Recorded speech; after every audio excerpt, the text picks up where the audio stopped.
రాజ్యాంగాన్ని రూపొందించిన రాజ్యాంగం పరిషత్ పైన, అదేవిధంగా భారత రాజ్యాంగం పైన కొంతమంది కొన్ని రకాలైనటువంటి వ్యాఖ్యలు చేశారు. ఈ వ్యాఖ్యల గురించి మనం అంటే అవగాహన చేసుకోవాలంటే రెండింటిపైన, రాజ్యాంగం పైన, రాజ్యాంగ పరిషత్ పైన కూడా రెండింటిపైన కూడా చేసినటువంటి వ్యాఖ్యలను మనం అర్థం చేసుకోవాలంటే భారత రాజ్యాంగ రూపకల్పనకు తోడ్పడినటువంటి ముఖ్యమైనటువంటి ఆధారాలు కొన్ని ఉన్నాయి. అంటే భారత రాజ్యాంగానికి ప్రధానమైన మూలాధారాలు.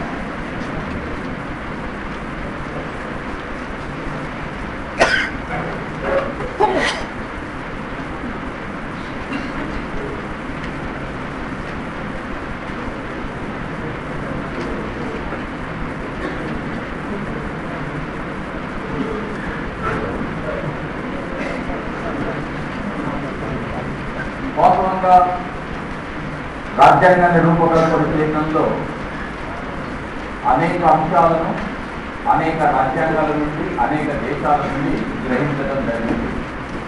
భారత రాజ్యాంగాన్ని రూపొందించేటప్పుడు మన రాజ్యాంగ నిర్మాతలు 60 దేశాలకు సంబంధించినటువంటి రాజ్యాంగాలను అధ్యయనం చేస్తున్నారు. భారత రాజ్యాంగాన్ని రూపొందించేటప్పుడు రాజ్యాంగ నిర్మాతలు సుమారు 60 దేశాల యొక్క రాజ్యాంగాలను అధ్యయనం చేసిన తర్వాత మన రాజ్యాంగాన్ని రూపొందించారు. అయితే రాజ్యాంగాన్ని రూపొందించేటప్పుడు వివిధ దేశాల నుండి వివిధ అంశాలను గ్రహించాము. మొదటిగా 1938 భారత ప్రభుత్వ చట్టం చాలా కీలకమైనది.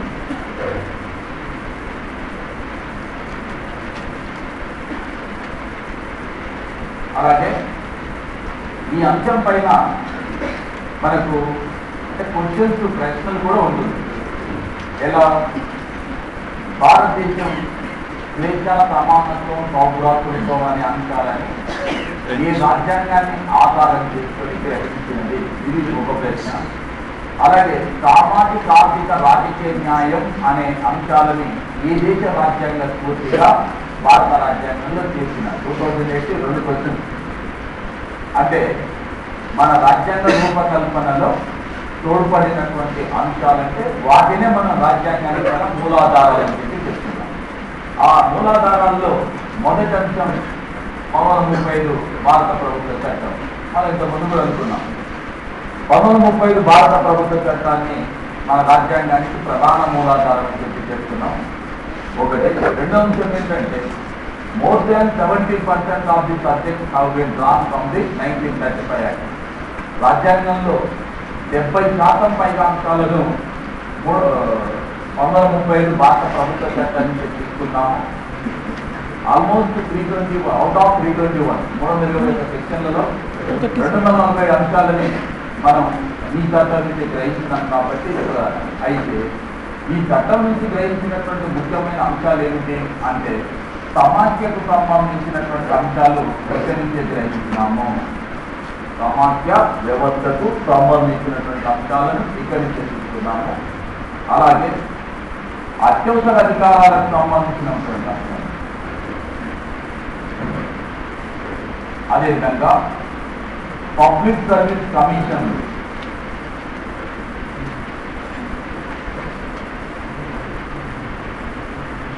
అలాగే అడ్వకేట్ జనరల్, అలాగే ఉద్యోగి స్వామ్యానికి సంబంధించినటువంటి అంశాలు మనం ఇక్కడి నుంచే గ్రహించడం జరిగింది. అయితే ఈ విషయాలను నేను మళ్ళీ కూడా మీకు ఒక గుర్తు చేసేది ఏంటంటే ఈ అంశాలపైన చర్చ చేసేటప్పుడు ఇవన్నీ కూడా మనకు మన సబ్జెక్టు సిలబస్లో అంతర్భాగంగా ఉంటాయి. కేవలం భారత రాజ్యాంగం, దాని విశిష్ట లక్షణాలు, రాజ్యాంగానికి సంబంధించిన అంశాలంటే గ్రూప్ 2, గ్రూప్ 1 సిలబస్. సిలబస్సే లక్షణాలే సిలబస్, ఏం కాదు. అయితే ఆ ప్రతి అంశాన్ని గురించి కూడా మనం చర్చిస్తాం కాబట్టి మళ్ళీ రిపీటెడ్గా వస్తుంది. అక్కడ విశ్లేషణాత్మకంగా చెప్తాం. కానీ ఇక్కడ ఏంటంటే కేవలం మీరు టు ది పాయింట్ ఈ అంశాన్ని రాజ్యాంగ నిర్మాతలు ఎక్కడి నుంచి గ్రహిస్తున్నారు, లేక భారత రాజ్యాంగం పలానా అంశాన్ని ఏ రాజ్యాంగం నుంచి గ్రహించింది అంతే, అంతవరకే గుర్తుంటారు. దానికి నుంచి ఎక్కువ ఎక్కడైనా కన్ఫ్యూజ్ చేసేటటువంటి అంశాలతో నేను ఎక్స్ప్లెయిన్ చేస్తాను, మీరేం కంగారు పడాల్సిందే కూడా. ఎందుకంటే కొన్ని చోట్ల కన్ఫ్యూజ్ చేసేటటువంటి అంశాలు ఉన్నవి ఉంటాయి, కన్ఫ్యూజ్ చేసేటటువంటి ఏముందో మీరు గుర్తించండి, ఎక్స్ప్లెయిన్ ఏం చేస్తాను. తర్వాత భారత రాజ్యాంగం పైన ప్రభావం చూపినటువంటి మరొక ముఖ్యమైనటువంటి రాజ్యాంగం అమెరికా. అమెరికా రాజ్యాంగం చాలా చాలా ప్రభావాన్ని చూపింది. ముఖ్యంగా మనం అమెరికా రాజ్యాంగాన్ని గ్రహించినటువంటి అంశాలలో రాజ్యాంగ ప్రవేశిక,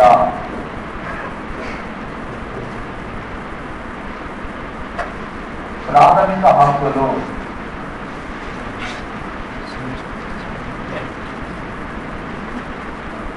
దేశాధిపతి పేరు మీద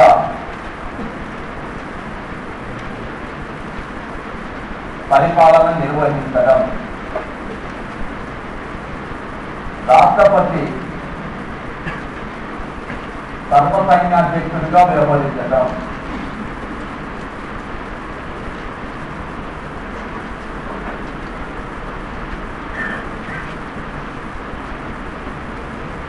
సుప్రీంకోర్టు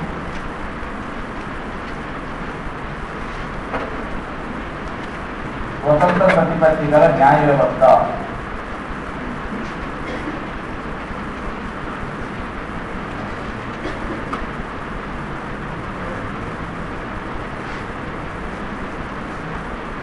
రాజ్యాంగ ఆధిక్యత,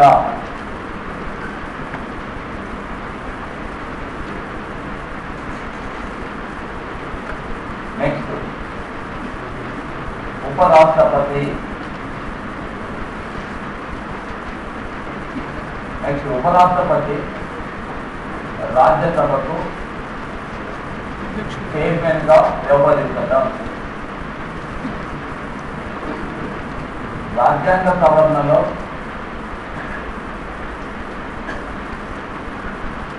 రాష్ట్రాల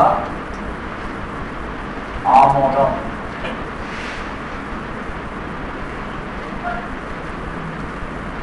సుప్రీంకోర్టు హైకోర్టు న్యాయమూర్తులను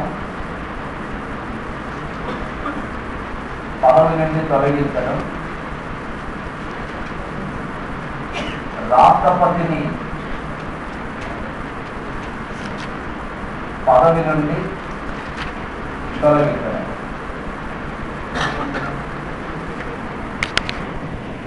ఈ అంశాలన్నీ మనం ఏ దేశ రాజ్యాంగాన్ని పూర్తిగా తీసుకొని రాజ్యాంగంలో పొందుపరిచిన భారత రాజ్యాంగం.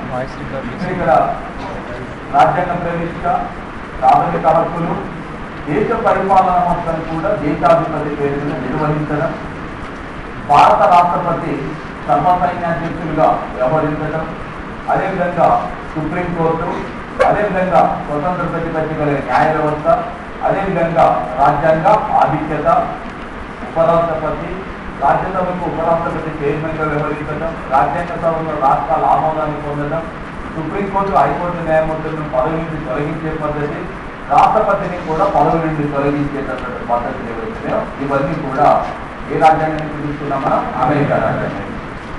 కాగా భారత రాజ్యాంగాన్ని అత్యంత తీవ్రంగా ప్రభావితం చేసినటువంటి అంశాల్లో మరొక దేశం బ్రిటన్. మనం అప్పుడప్పుడు చెప్తుంటాం, వాళ్ళ రోజులు కావాలని చెప్తే వాళ్ళు వీరేస్తారు. మరి మనం ఆల్మోస్ట్ బ్రిటన్తో ఎన్ని సంవత్సరాలు కావాల్సిన అంటే 200 సంవత్సరాలు. కాబట్టి బ్రిటన్ యొక్క ప్రభావం, బ్రిటన్ దేశ పరిపాలన యంత్రాంగానికి సంబంధించిన అంశాలు, బ్రిటన్ పార్లమెంట్ రూపొందించినటువంటి చట్టాలు ఏవైతున్నాయో వాటి ప్రభావం భారత రాజ్యాంగం పైన అనేక కోణాల్లో కూడా వాటి యొక్క ప్రభావం మనం స్పష్టంగా చూడవచ్చు. ఉదాహరణకి అలా పరిశీలించినప్పుడు ఒకటి సమన్యాయ పాలన,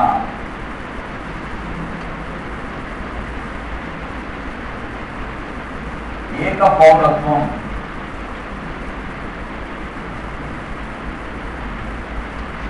ఎన్నికలకు సంబంధించినటువంటి అంశాలు, ఏకీకృత న్యాయ వ్యవస్థ,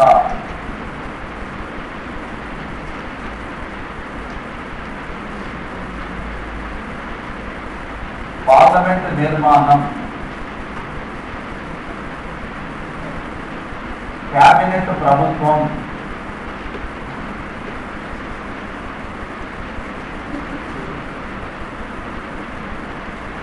దేశాధిపతి, నామమాత్ర అధికారిగా వ్యవహరించడం,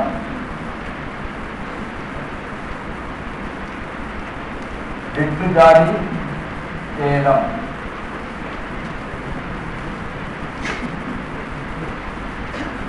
ఇలాంటి అంశాలను మనం ఏ దేశం నుంచి తీసుకున్నామో అయితే కొన్ని అంశాల దగ్గర మనకు కనిపించేసేటటువంటి అంశాలు ఉంటుంది.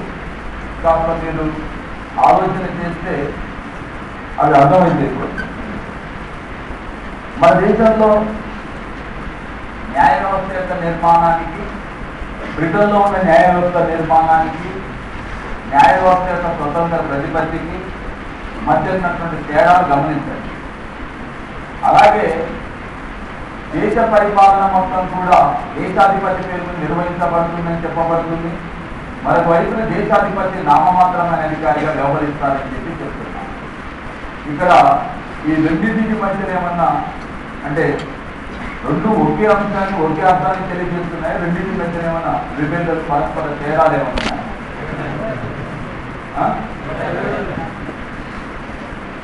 ఈ మధ్యన ఒకటేనా ఇది? లేక మీకు ఏమన్నా తేడాలు ఉన్నాయంటున్నా? ఏ తేడాలు ఉన్నది?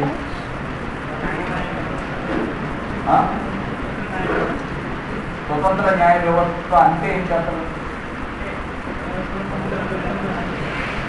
ప్రభుత్వాలు సంబంధం లేకుండా స్వతంత్రంగా విచారించి తీర్పులు ఇచ్చేది స్వతంత్ర ప్రతిపత్తిగా న్యాయ వ్యవస్థ అంతేనా? మరి ఏకీకృత న్యాయ వ్యవస్థ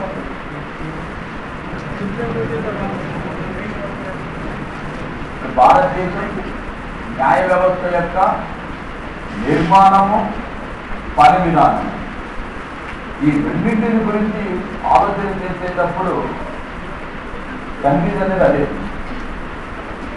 ఏకీకృత న్యాయ వ్యవస్థని మనం బ్రిటన్ నుంచి తీసుకున్నాము, స్వతంత్ర ప్రతిపత్తి కలిగే న్యాయ వ్యవస్థని అమెరికా నుంచి తీసుకున్నాము.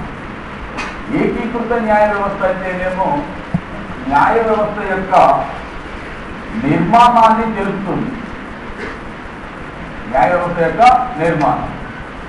మరి స్వతంత్ర ప్రతిపత్తి గల న్యాయ వ్యవస్థ అంటే న్యాయ వ్యవస్థ యొక్క పని విధానాన్ని తెలుస్తుంది. ఈ రెండింటికి తేడా ఉంది. న్యాయ వ్యవస్థ యొక్క నిర్మాణం బ్రిటన్ నుంచి తీసుకున్నాం, న్యాయ వ్యవస్థ యొక్క పని విధానాన్ని అమెరికా నుంచి తీసుకున్నాం. మామూలుగా ఇక్కడ మీరు రాసేటప్పుడు జనరల్గా ఈ ఆబ్జెక్టివ్ టైప్ లోపల వీటిని గుర్తుంచుకుంటే చాలు. కానీ వీటిని ఎందుకు ఎక్స్ప్లెయిన్ చేయాల్సి వస్తుందంటే ఇవి కన్ఫ్యూజ్ చేసేటటువంటి అంశాలు. మీరు 1930 భారత ప్రభుత్వ చట్టం,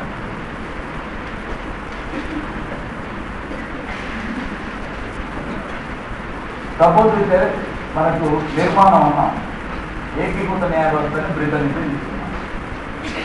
ఏకీకృత న్యాయ వ్యవస్థకు చాలా పేర్లు ఉన్నాయి. దాన్నే మనం కేంద్రీకృత న్యాయ వ్యవస్థ అంటాము, సమీకృత న్యాయ వ్యవస్థ అంటాము, ఏకీకృత న్యాయ వ్యవస్థ అంటాము, అలాగే ఇంటిగ్రేటెడ్ జ్యుడిషియరీ అంటాము. ఏదన్నా కూడా ఇంటిగ్రేటెడ్ జ్యుడిషియరీ, ఇవన్నీ ఒకటి. ఇది న్యాయ వ్యవస్థ యొక్క నిర్మాణాన్ని తెలుస్తుంది. ఎలా? భారతదేశంలో అత్యున్నతమైనటువంటి న్యాయస్థానం సుప్రీంకోర్టు, దాని కింది స్థాయిలో ఉండేటటువంటి కోర్టు హైకోర్టు, హైకోర్టు తర్వాత ఉన్నటువంటి కోర్టు జిల్లా సెషన్స్ కోర్టు, దాని తర్వాత ఉన్నటువంటి కోర్టు సబ్ కోర్టు, దాని తర్వాత ఉన్నటువంటి కోర్టు మున్సిపల్ మెజిస్ట్రేట్ కోర్టు. ఇవి యాక్చువల్గా కోర్టుల యొక్క నిర్మాణానికి సంబంధించి ఉంటారు. అయితే మన న్యాయ వ్యవస్థ యొక్క నిర్మాణం ఇలా ఉంది. ఇది ఏకీకృతమై ఉన్నది, సమీకృతమై ఉన్నది, కేంద్రీకరింపబడి ఉన్నది అంటున్నాం. ఎలా? భారత రాజ్యాంగంలో 141 అధికరణం దీని ప్రకారం సుప్రీంకోర్టు ఏదైనా తీర్పునిస్తే ఈ తీర్పుని high court, session court, sub court, municipal court అన్ని కోర్టులు కూడా ఆ తీర్పుని గౌరవించాలి, పాటించాలి, అమలు పరచాలి. చెప్పిన పదం గౌరవించాలి, పాటించాలి, అమలు పరచాలి. సుప్రీంకోర్టు ఇచ్చిన తీర్పుకు వ్యతిరేకంగా వ్యవహరించే అధికారం కానీ, సుప్రీంకోర్టు తీర్పుని ధిక్కరించే అధికారం కానీ ఈ దేశంలో ఉన్న ఏ న్యాయ వ్యవస్థకు లేదు. అన్ని న్యాయ వ్యవస్థలు కూడా సుప్రీంకోర్టు ఇచ్చిన తీర్పుని గౌరవించి, పాటించి, అమలు పరచాల్సి ఉంటుంది. ఓకే. రెండో అంశము 142 అధికరణం. సుప్రీంకోర్టు దేశంలో ఉండేటటువంటి ఇతర న్యాయస్థానాలకు ఆదేశాలను జారీ చేస్తే ఈ ఆదేశాలను దిగువ న్యాయస్థానాలని తప్పనిసరిగా పాటించాలి. అంటే సుప్రీంకోర్టు ఇచ్చిన తీర్పులను దేశంలో ఉన్నటువంటి అన్ని న్యాయస్థానాలు గౌరవించి, పాటించి, అమలుపరచాలి. సుప్రీంకోర్టు జారీ చేసిన ఆదేశాలను దిగువ న్యాయస్థానాలన్నీ కూడా గౌరవించి, పాటించి, అమలుపరచాలి. దాన్ని వ్యతిరేకించే అధికారం లేదు. అంటే ఈ దేశంలో అత్యున్నత న్యాయాధికారం మొత్తం కూడా ఎవరి చేతుల్లో కేంద్రీకృతమై ఉన్నది? అలాంటప్పుడు మన దేశ న్యాయ వ్యవస్థని వికేంద్రీకృతమైన న్యాయ వ్యవస్థ అంటామా, కేంద్రీకృతమైన న్యాయ వ్యవస్థ అంటామా? ఇంకొకటి కూడా హైకోర్టు ఎక్కడ ఉంటుంది? రాష్ట్రంలో. రాష్ట్రం యొక్క అత్యున్నత న్యాయస్థానం హైకోర్టు. హైకోర్టు రాష్ట్రాలలో ఉన్నత న్యాయస్థానం బాగానే ఉంది. కానీ హైకోర్టు ఏ జాబితాలో ఉంది? కేంద్ర జాబితాలో ఉందా, రాష్ట్ర జాబితాలో ఉందా, ఉమ్మడి జాబితాలో? కేంద్ర జాబితాలో ఉన్నది. హైకోర్టు ఉండేది రాష్ట్రంలో, కానీ హైకోర్టు కేంద్ర జాబితాలో. ఉన్నత న్యాయస్థానాలు మొత్తం కేంద్ర జాబితాలో. మీరేమి అంత సీరియస్గా చూడాల్సింది ఏం లేదు, నేను చెప్తాను దానికి సంబంధించి ఎలా ఉంటుంది అని చెప్పి కొంతమంది చాలా అక్కడ కూర్చున్నారు. నేను దాన్ని చెప్తాను. ఒక రాష్ట్రంలో హైకోర్టుని ఏర్పాటు చేసే అధికారం ఈ దేశంలో పార్లమెంటుకు మాత్రమే ఉంటుంది. ఆంధ్రప్రదేశ్ హైకోర్టు యొక్క బెంచ్ని గుంటూరులో ఏర్పాటు చేయాలని చెప్పి ఆదిత్య గీ పెట్టినా, గోల పెట్టినా కూడా భారత పార్లమెంటు ఉలకలేదు, పలకలేదు. కాబట్టి హైకోర్టు యొక్క బెంచ్ని ఏర్పాటు చేయలేదు. అంటే ఒక రాష్ట్ర హైకోర్టు బెంచ్ని ఏర్పాటు చేయాలన్నా, లేక హైకోర్టును ఏర్పాటు చేయాలన్నా కూడా పార్లమెంటు చట్టం చేస్తేనే హైకోర్టును ఏర్పాటు చేస్తారు. ఒకటి, హైకోర్టులో పనిచేసేటటువంటి న్యాయమూర్తుల సంఖ్యను నిర్ణయించేది రాష్ట్రపతి. కానీ ఈ సంఖ్యను శాంక్షన్ చేసేది ప్రతి పార్లమెంటే. ఈ ఒక రాష్ట్ర హైకోర్టులో ఎంతమంది న్యాయమూర్తులు ఉండాలి అనే అంశం పైన పార్లమెంటే చట్టం చేయాలి. పార్లమెంటే నిర్ణయించి చట్టం చేస్తుంది. తర్వాత హైకోర్టు న్యాయమూర్తులను ఎవరు నియామకం చేస్తారు? రాష్ట్రపతి నియామకం చేస్తారు. హైకోర్టు న్యాయమూర్తులను నియమించేది రాష్ట్రపతి. హైకోర్టు న్యాయమూర్తుల యొక్క జీతభత్యాలు ఏవైతే ఉంటాయో ఈ జీతభత్యాలు నిర్ణయించేది పార్లమెంట్. జీతభత్యాలు ఎంత ఇవ్వాలని నిర్ణయించేది పార్లమెంట్. హైకోర్టుకు సంబంధించినటువంటి న్యాయమూర్తులను ఒక హైకోర్టు నుంచి మరొక హైకోర్టుకు బదిలీ చేసే అధికారం రాష్ట్రపతికే ఉంటుంది. భారత రాష్ట్రపతి 222 అధికారం ప్రకారం హైకోర్టు న్యాయమూర్తులను ఒక దగ్గర నుంచి మరొక దగ్గరికి బదిలీ చేస్తారు. ఓకే. ఒకవేళ హైకోర్టు న్యాయమూర్తులు రాజ్యాంగ ధిక్కరణకు పాల్పడిన, అంటే అసమర్థత, దుష్ప్రవర్తన, రెండే కారణాలు, అసమర్థత, దుష్ప్రవర్తన, ఈ రెండింటికి పాల్పడినప్పుడు వీరిని పదవి నుంచి తొలగించేదేమో రాష్ట్రపతి, తొలగించాలని తీర్మానం చేసేదేమో పార్లమెంట్. తొలగించాలని తీర్మానం చేసేది పార్లమెంట్. 2/3 మేరకు తీర్మానం చేయాలి పార్లమెంట్. తొలగించేది రాష్ట్రపతి. నేను చెప్పిన అంశాలలో మీకు ఎక్కడైనా కూడా రాష్ట్ర ప్రభుత్వానికి సంబంధించి ఏమన్నా అధికారం ఉన్నట్టుగా అనిపించిందా? ఒక రాష్ట్రంలో హైకోర్టును ఏర్పాటు చేసేది కేంద్రం. రాష్ట్ర హైకోర్టు న్యాయమూర్తుల సంఖ్యను నిర్ణయించేది రాష్ట్రపతి, శాంక్షన్ చేసేది పార్లమెంటు. హైకోర్టు న్యాయమూర్తులు నియమించేది రాష్ట్రపతి, తొలగించేది రాష్ట్రపతి, బదిలీ చేసేది రాష్ట్రపతి, వారి జీతభత్యాలను నిర్ణయించేది పార్లమెంటు.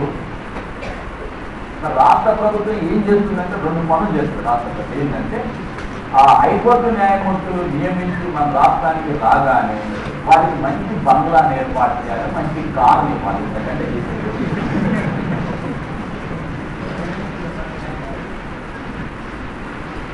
అంటే భారతదేశానికి సంబంధించిన న్యాయ వ్యవస్థ అనేది మొత్తం కూడా కేంద్రీకృతమై ఉంటుంది. ఇంకా ఒక అంశం, హైకోర్టు న్యాయమూర్తులు నియమించేటప్పుడు భారత రాష్ట్రపతి సుప్రీంకోర్టు ప్రధాన న్యాయమూర్తి నేతృత్వంలోని కొలీజియాన్ని సంప్రదించిన తర్వాతే నియమిస్తాడు, సంప్రదించిన తర్వాతే బదిలీ చేస్తాడు, సంప్రదించిన తర్వాతే తొలగిస్తాడు కూడా.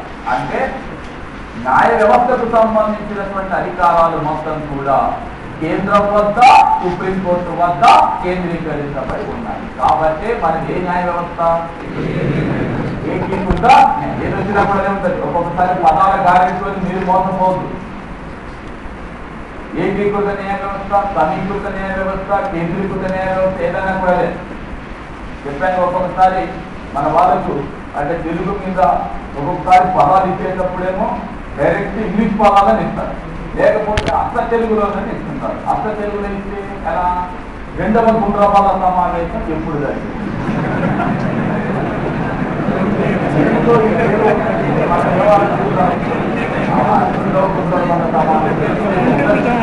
ఎక్కువ జరిగింది. ఇంగ్లీష్లో వాస్తవం చెప్పాలంటే తెలుగులో కూడా రాసేటప్పుడు 2వ రౌండ్ టేబుల్ సమావేశం, 2వ రౌండ్ టేబుల్ సమావేశం, రౌండ్ టేబుల్ అనే పదానికి గుండ్రపాల సమావేశం. ఇలాంటి అప్పుడప్పుడు కాస్త తెలుగు మీద ఎక్కువ, ఒక్కొక్కసారి ఏం చేస్తుంటారు డైరెక్ట్ ఇంగ్లీష్లో ఇస్తారు. ఇంగ్లీష్లో ఇచ్చి కానీ తెలుగులో ఇచ్చి కానీ సంబంధం ఉండదు. అలాంటి సమస్యలు కూడా వస్తాయి. కాబట్టి కొన్ని పదాలకు అంటే మనకు అవగాహన ఉన్న పదాలకు పర్ఫెక్ట్ మీనింగ్ చెప్పేటప్పుడు అందుబాటులో ఉంటే చర్చించడం అర్థం లేదు. దీన్ని ఇంగ్లీష్లో ఇంటిగ్రేటెడ్ జ్యుడిషియరీ కాదు, తెలుగులోనే ఏకీకృత, కేంద్రీకృత, సమీకృత న్యాయ వ్యవస్థ ఏదన్నా కూడా. అంటే ఇది భారత న్యాయ వ్యవస్థ యొక్క నిర్మాణాన్ని తెలుపుతుంది. భారత న్యాయ వ్యవస్థ యొక్క నిర్మాణం మొత్తం కూడా బ్రిటన్ న్యాయ వ్యవస్థను పోలి ఉంటుంది. కాబట్టి ఏకీకృత న్యాయ వ్యవస్థను మనం ఎక్కడి నుంచి తీసుకున్నామంటే బ్రిటన్ నుంచి తీసుకున్నాం. ఇది అర్థమైందా మీకు? నెక్స్ట్ మీరు అక్కడ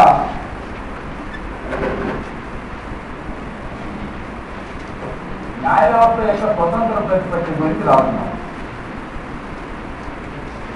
న్యాయ వ్యవస్థ యొక్క స్వతంత్ర ప్రతిపత్తి అనేది గుర్తుంచుకోండి. స్వతంత్ర ప్రతిపత్తి కలిగిన న్యాయ వ్యవస్థ అంటే న్యాయ వ్యవస్థ యొక్క పని విధానాన్ని తెలుస్తుంది. న్యాయ వ్యవస్థ యొక్క పని విధానాన్ని గురించి స్వతంత్ర ప్రతిపత్తి అంటున్నాం.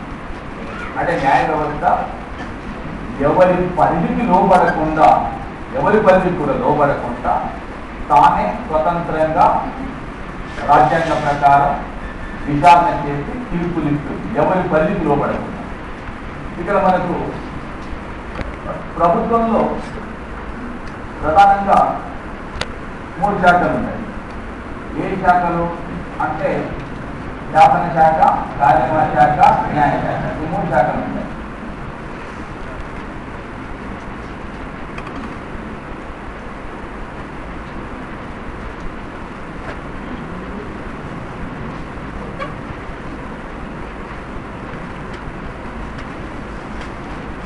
వాస్తవానికి ప్రభుత్వం కానీ, ప్రభుత్వంలో ఉన్న శాఖలు కానీ దేని ఆధారంగా ఏర్పడతాయి?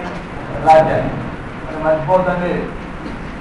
ఫస్ట్ క్లాసులో చెప్పిన నిర్వచనం రాజ్యాంగం అనగా ప్రభుత్వం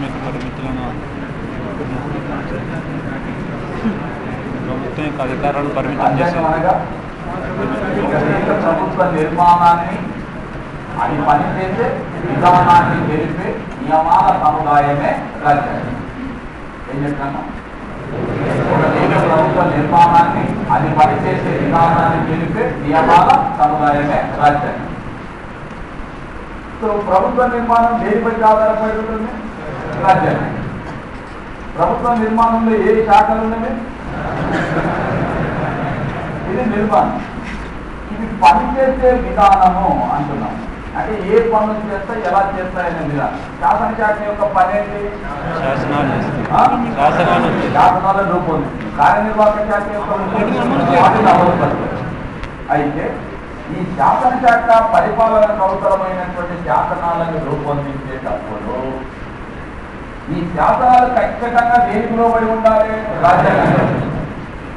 కార్యనిర్వాహక శాఖ పరిపాలనా చర్యలను చేపట్టే చర్యలు అంటే చట్టాలేమో ఇది ప్రాక్టీస్ అంటే శాసనం చేసి కాగితం మీద మంచి పేపర్ మీద ప్రింట్ చేసి బీరువాలో పెట్టుకొని దాచుకుంటూ వచ్చేది ఏం లేదు. దాన్ని ఏం చేయాలి? ఆచరణలో అమలు పరచాల్సిన బాధ్యత ఎవరిది? కానీ అమలు పరచాలంటే ఏం చెప్పాలి? ఏం చేయాలి? పరిపాలనా చర్యలను చేపట్టాలి. ఈ పరిపాలనా చర్యలు కూడా దేనికి లోబడి ఉండాలి? రాజ్యాంగం. అంటే శాసన శాఖ ఏం చేస్తుందంటే శాసనాలు ఇవి దేనికి లోబడి ఉండాలి? రాజ్యాంగం. కార్యనిర్వాహక శాఖ ఏం చేస్తుంది? పరిపాలన. ఇవి దేనికి లోబడి ఉండాలి? రాజ్యాంగం.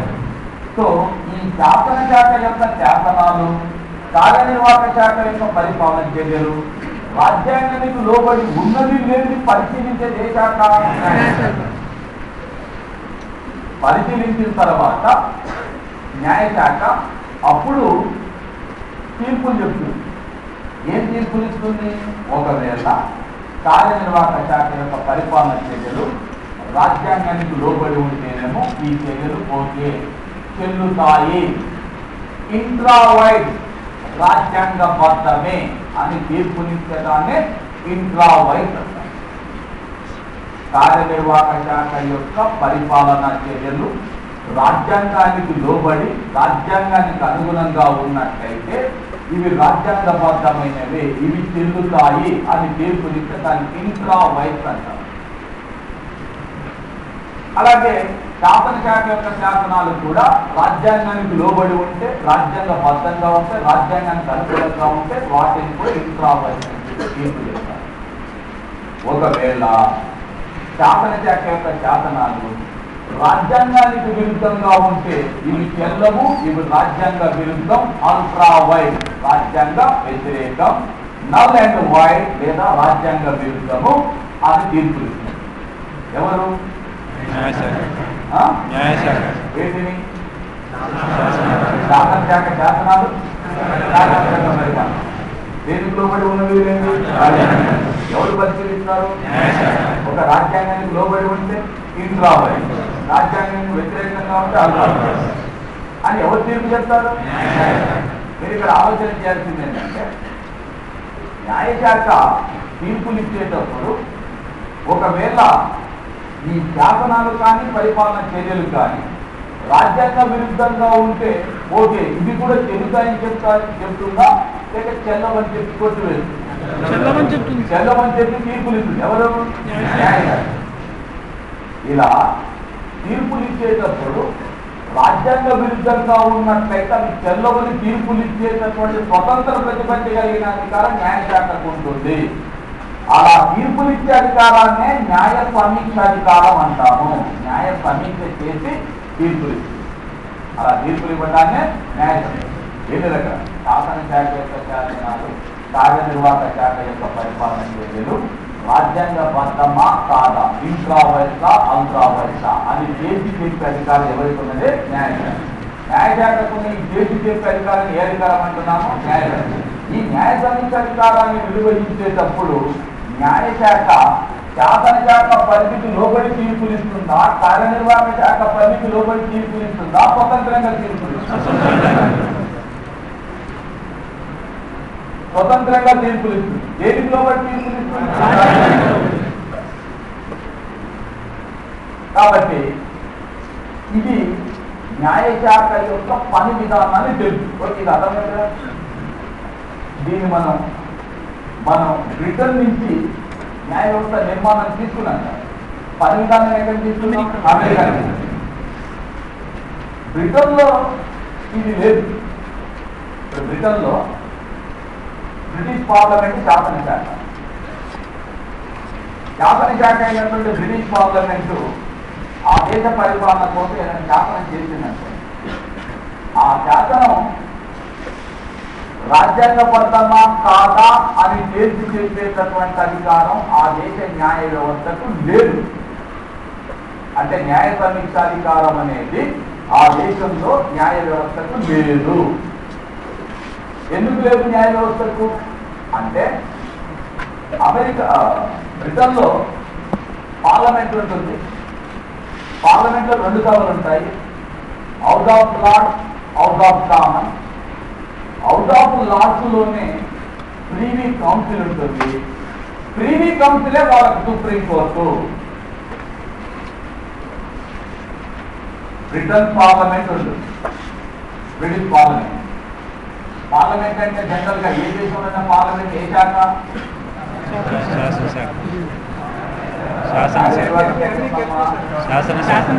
పార్లమెంట్ ఏం చేస్తుంది? చట్టాలు చేస్తుంది. చట్టాలు చేసే శాఖ ఏ శాఖ అంటారు? శాసన శాఖ. ఈ శాసనాలు చేసేటటువంటి శాఖ కాబట్టి ఇది శాసన శాఖ. బ్రిటిష్ పార్లమెంట్ లో హౌస్ ఆఫ్ లార్డ్స్ అనేటటువంటి సభ ఉంటుంది, హౌస్ ఆఫ్ కామన్స్ అనే సభ ఉంటుంది. ఈ హౌస్ ఆఫ్ లార్డ్స్ లోని ప్రీవీ కౌన్సిల్ ఉంటుంది. ఈ ప్రీవీ కౌన్సిలే వాళ్ళకు సుప్రీంకోర్టు. ఓకే, సుప్రీంకోర్టు ఏది సుప్రీంకోర్టుగా పనిచేస్తుంది? అది ఎందులో భాగం? హౌస్ ఆఫ్ లార్డ్స్ దేంతో భాగం? పార్లమెంట్ అంటే ఏ శాఖ? అంటే ఇప్పుడు శాసన శాఖలో భాగమైనటువంటి హౌస్ ఆఫ్ లార్డ్స్ కానీ హౌస్ ఆఫ్ లార్డ్స్ నుంచి ఏర్పడిన ప్రీవీ కౌన్సిల్ కానీ ఏ శాఖలలో వస్తున్నారు? శాసన శాఖలో వస్తున్నారు, న్యాయ శాఖలో వస్తున్నారు. నేను చేసిన శాతం నేను కొట్టేసుకుంటానా? ఇది సమస్య. దాని ఫాలో అయితే చాలా సింపుల్ అవుతుంది. బ్రిటిష్ పార్లమెంట్ ఏ శాఖ? శాసన శాఖ ముఖ్యవి ఏం చేస్తుందని శాసన దేశ పరిపాలనకు అవసరమైన శాసనాలు శాసనాలు చేసేటటువంటి శాసన శాఖ అయిన పార్లమెంటులు ఏ సభలు ఉన్నాయి? House of Lords, House of Commons. వాస్తవానికి House of Lords, House of Commons ఏ శాఖలో భాగము? పార్లమెంట్. పార్లమెంట్ అయితే ఏ శాఖ? శాసన శాఖలో భాగమైన హౌస్ ఆఫ్ లార్డ్స్ లోనే వాళ్ళ సుప్రీంకోర్టు కూడా ఉన్నది.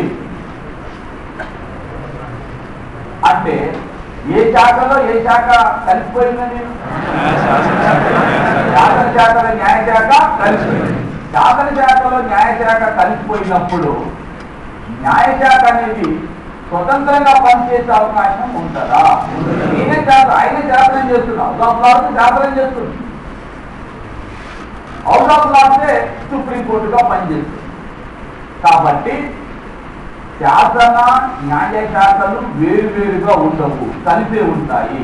కాబట్టి అక్కడ శాసన శాఖ రూపొందించిన శాసనాలను కొట్టివేసే అధికారం ఆ దేశ పార్లమెంట్ అనగా శాసన శాఖ రూపొందించిన శాసనాలు ఇవి చెల్లవు, ఇవి రాజ్యాంగ విరుద్ధం అని చెప్పే అవకాశం అక్కడ లేదు. ఎందుకంటే న్యాయశాఖ అనేది శాసన శాఖలో భాగమై ఉంటుంది. కానీ నీకు భారతదేశంలో పార్లమెంటు వేరు, ప్రభుత్వం వేరు, సుప్రీంకోర్టు వేరు. పార్లమెంటు వేరు, ప్రభుత్వము వేరు, సుప్రీంకోర్టు వేరు, న్యాయశాఖ వేరు. ఎవరి పని వాళ్ళు చేస్తారు. ఎవరి పని వాళ్ళు చేస్తారంటే శాసన శాఖ ఏం చేస్తుంది? శాసన కార్యనిర్వాహక శాఖ అమలు చేస్తుంది. వీళ్ళిద్దరు చేసినటువంటి పనులు దేనికి లోబడి ఉండాలి?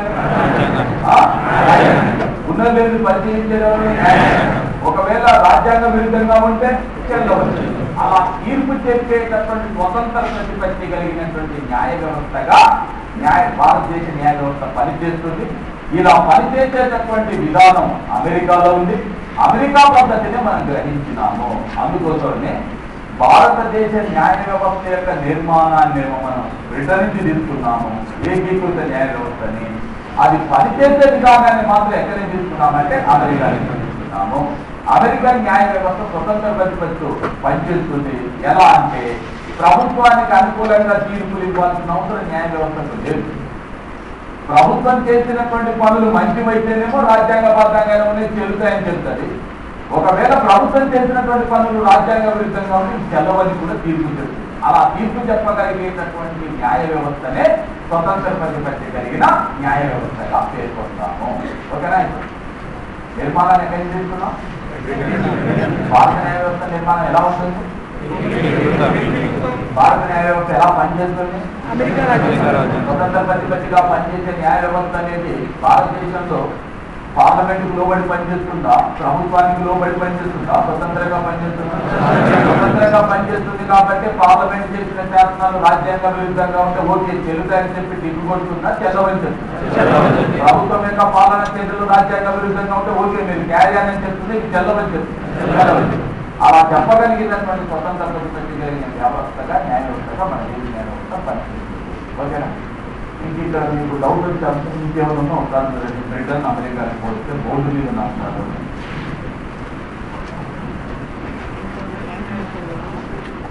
బోర్డు మీద ఉన్న అంశాలనే చదవండి. మీరేమి కంగారు పడాల్సిన అవసరం లేదు. ప్రపంచం నేను మునిగిపోలేదు. కాకపోతే కాన్సన్ట్రేషన్ చేస్తే మనం వచ్చి ఇక్కడ కూర్చున్నది అధ్యయనం చేయడానికి కాబట్టి ఎలాంటి ధర్మ సందేహాలు లేకుండా పర్ఫెక్ట్గా వినండి. అర్థం కాకపోతే నాకు కోరుతుంది నేను చెప్తాను.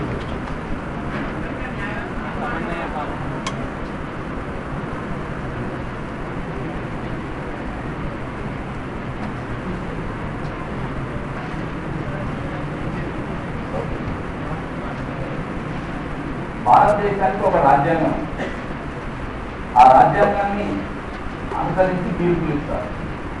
రాజ్యాంగాన్ని అనుసరించి తీర్పులు ఇవ్వాల్సినటువంటి బాధ్యత న్యాయ వ్యవస్థ పైన ఉంది. అధికారంలోకి రావడం వరకే, అంటే అధికారంలోకి వచ్చేటప్పుడు మాత్రమే న్యాయ వ్యవస్థ నిర్మాణం చేసేటప్పుడు మాత్రమే రాష్ట్రపతి ఉంటారు. ఏ ఉద్దేశంతో నియమించినారు న్యాయమూర్తులని? తీర్పుకోవాలని, అంతే కదా? అది తీర్పులు. మీకు సఫిషియెంట్ శాలరీ ఉంది, మీ పదవికి భద్రత ఉంది, నీకు పదవి నుంచి తొలగిపోతామన్న భయం లేదు. కాబట్టి నువ్వు తీర్పులు ఇచ్చేటప్పుడు ప్రభుత్వానికి లొంగి భయపడి ప్రభుత్వానికి అనుకూలంగా తీర్పులు ఇస్తావా, రాజ్యాంగబద్ధంగా తీర్పులు ఇస్తావా? అలాంటి తీర్పులు ఇస్తారు కాదు. పలా న్యాయమూర్తిగా లంచగొని సమస్య భారతదేశ న్యాయ వ్యవస్థలో ఇప్పటి వరకు కొంతమంది ఆ మీద ఆరోపణలు వచ్చినాయి. జస్టిస్ రామస్వామి డబ్బులు తీసుకొని తర్వాత రాజీనామా చేస్తున్నాడు. నిన్న మొన్న సౌమిత్ర రాజీనామా చేస్తున్నాడు. Justice PV Dinakaran.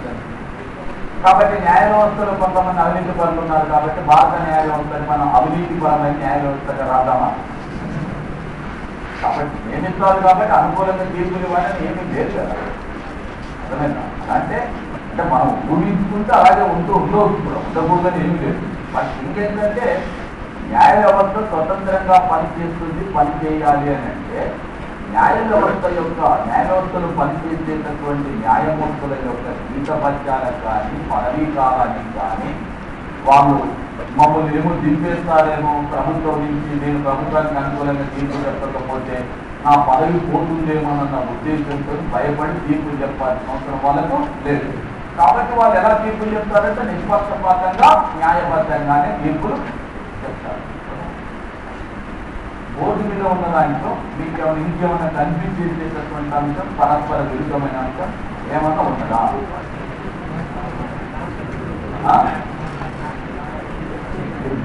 గట్టిగా చెప్తాను. రాష్ట్రపతి అంతే కదా, అదే అడుగుతారేమో అని నేను ప్రశ్న. దాన్ని అడుగుతారా అడగరా అనేది నా డౌట్. అడిగారు కాబట్టి మీరు ఆలోచిస్తున్నట్టుగా నేను భావిస్తున్నాను. రెండు పరస్పర విరుద్ధమైన అంశాలు ఉన్నాయి. ఒకటి, దేశ పరిపాలన మొత్తం రాష్ట్రపతి పేరు మీద నిర్వహించడం. అంటే దేశాధిపతి, భారతదేశానికి అధిపతి ఎవరు? రాష్ట్రపతి. భారత రాజ్యాంగంలో ఉన్నటువంటి 52వ అధికరణం ప్రకారం భారతదేశానికి అధిపతి రాష్ట్రపతి. తమిళ తెలుగు భారతదేశాధిపతి అయిన రాష్ట్రపతి పేరు మీదనే పరిపాలన నిర్వహించబడుతుంది. మీకు దేశాధిపతి రాష్ట్రపతి అనేదేమో 52వ అధికరణం ఉంటుంది. దేశాధిపతి అయినటువంటి రాష్ట్రపతి పేరు మీదే పరిపాలన మొత్తం కూడా రాష్ట్రపతి పేరు మీదే నిర్వహించాలనేది మొత్తం 53లో ఉంటుంది.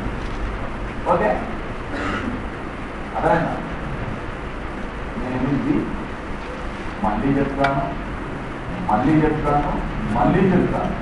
కనీసం 4-5 టైమ్స్ వస్తుంది. మ్యాక్సిమం ఇప్పుడు చెప్పేటటువంటి అంశాలను అర్థం చేసుకునే ప్రయత్నం చేయండి. నోట్స్ రాయాల్సినటువంటి అవసరం లేదు, వస్తే నేనే చెప్తాను. ఓకేనా? వినండి, ఇది కాంట్రోవర్షియల్ అంశంగా కనిపిస్తుంది కాబట్టి. భారతదేశానికి అధిపతి రాష్ట్రపతి, రాష్ట్రపతి పేరు మీద పరిపాలన నిర్వహించాలి. దేశాధిపతి అయినటువంటి రాష్ట్రపతి పేరు మీదనే పరిపాలన నిర్వహించాలి అనే అంశం ఎక్కడి నుంచి తీసుకున్నాం? అమెరికా రాజ్యాంగం ప్రకారం అమెరికా దేశ పరిపాలన మొత్తం అమెరికా అధ్యక్షుని పేరు మీద నిర్వహించాలి. భారత రాజ్యాంగం ప్రకారం భారతదేశ పరిపాలన మొత్తం భారత రాష్ట్రపతి పేరు మీద నిర్వహించాలి. అమెరికా దేశానికి అధిపతి అమెరికా అధ్యక్షుడు, భారతదేశానికి అధిపతి భారత రాష్ట్రపతి. ఒకటి ఇదైతే అసలు క్లియర్ అయింది కదా? ఓకేనా? అమెరికా దేశానికి అధిపతి అమెరికా అధ్యక్షుడు, అమెరికా రాజ్యాంగం ప్రకారం అమెరికా దేశ పరిపాలన మొత్తం అమెరికా అధ్యక్షుడి పేరు మీద నిర్వహించాలి. 52 అధికరణ ప్రకారం భారతదేశానికి అధిపతి భారతదేశ పరిపాలన మొత్తం రాష్ట్రపతి పేరు మీద నిర్వహించాలి. ఓకేనా? ఇక ఇప్పుడు మనం బ్రిటన్ నుంచి దేశాధిపతి నామమాత్ర అధికారిగా అన్నాం. దేశాధిపతి నామమాత్ర అధికారి అని ఎందుకు అన్నాము అంటే, అమెరికాకు భారతదేశానికి ఉన్నటువంటి తేడా ఏంటంటే, అమెరికాలో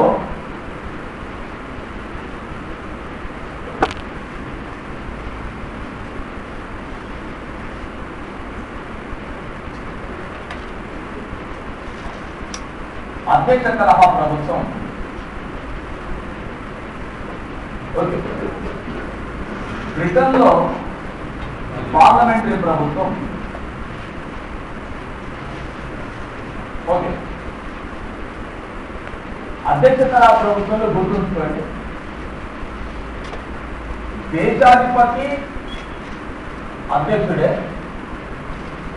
దేశ పరిపాలనాధిపతి కూడా అధ్యక్షుడే. దేశాధిపతి అధ్యక్షుడే, దేశ పరిపాలనాధిపతి కూడా అధ్యక్షుడే. పార్లమెంటరీ ప్రభుత్వంలో 2 అధిపతులు ఉంటారు. మీరు ఎక్కడైనా మీరు ప్రపంచంలో తీసుకోవాల్సిన దేశాన్ని తీసుకో, అక్కడికి భారత దేశాన్ని తీసుకో, ఆంధ్రప్రదేశ్ కూడా తీసుకో.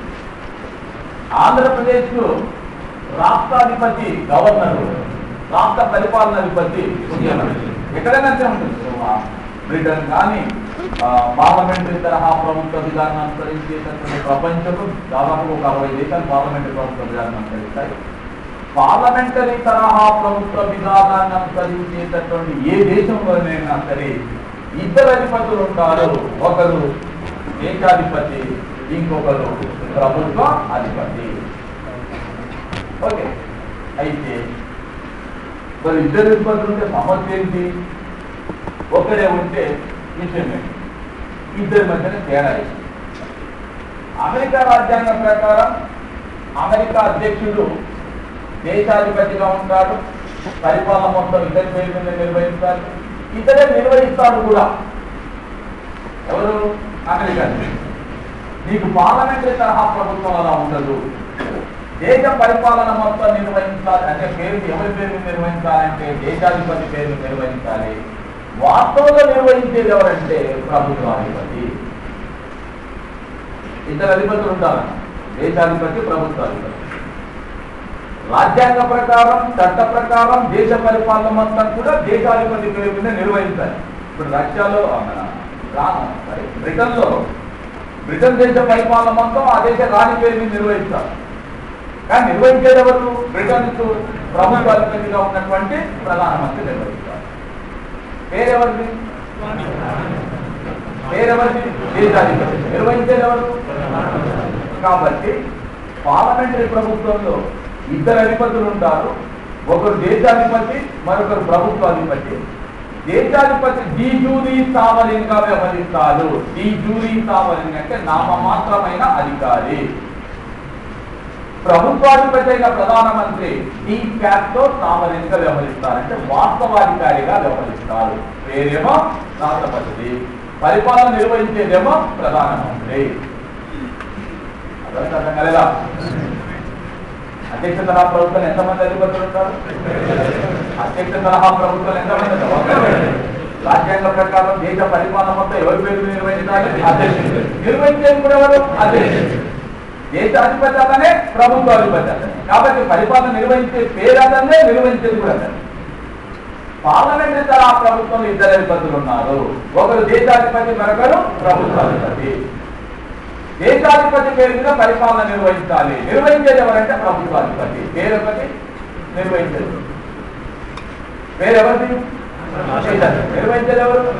అందుకని దేశాధిపతి డి జూరీ సావరిన్, నామమాత్రమైన అధికారి. ప్రధానమంత్రి డి ఫ్యాక్టో సావరిన్, వాస్తవ అధికారి. కాబట్టి దేశాధిపతి భారతదేశంలో నామమాత్రమైన అధికారిగా వ్యవహరిస్తున్నాడో వాస్తవ అధికారిగా? పార్టీలు భారతదేశానికి రాష్ట్రపతి అయింది, దిగిపోయింది. అది ఏం పెద్ద విషయాలు ఏం తెలియవుతున్నాయి. కాకపోతే భారతదేశానికి మొదటి మహిళా రాష్ట్రపతి ఎవరు చేసినారు? పరిపాలన ఏం చేసింది, ఏం చెప్పండి, ఏం చెప్తావు అంటే ఆమె తప్పు అనుకోకండి. లేకపోతే భారత రాజ్యాంగం అలా కలిసింది, దాన్ని ఎవరు ఏం చేయలేదు.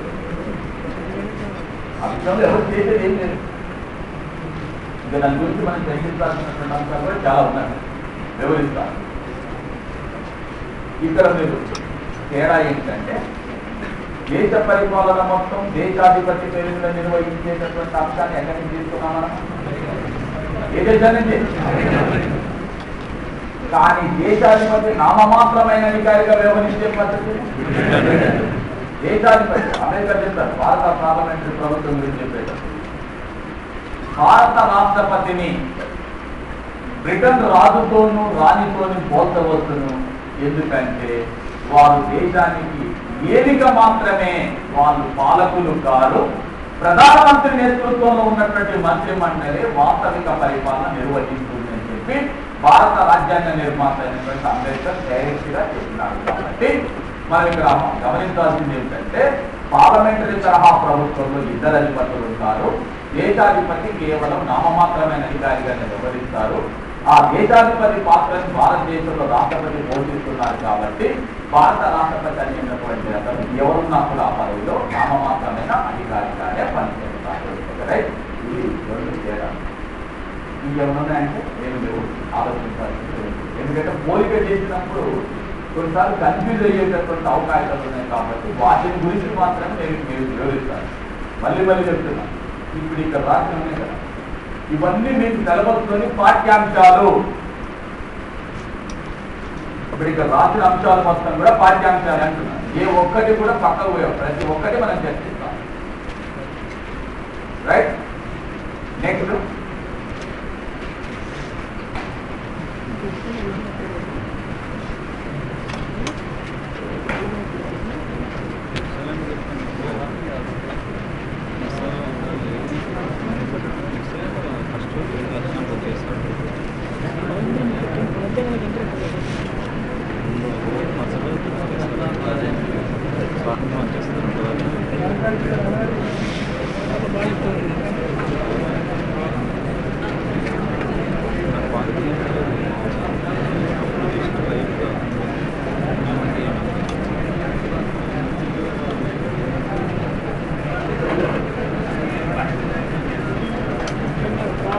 భారత రాజ్యాంగ రచన పైన ప్రభావం చూపినటువంటి అంశాలలో మరొక ముఖ్యమైనటువంటిది కెనడా. కెనడా నుంచి సమాఖ్య విధానం డౌట్ ఏమంటే పక్కన తిట్టు పెట్టుకుని అడగండి. నేను అడగమని చెప్తున్నాను. నెక్స్ట్ గవర్నర్ల నియామకం, అదేవిధంగా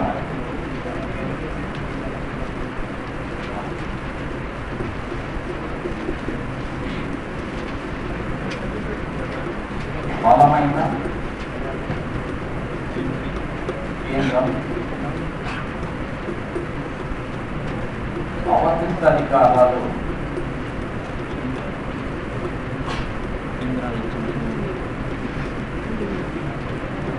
కేంద్రానికి కేటాయింపు.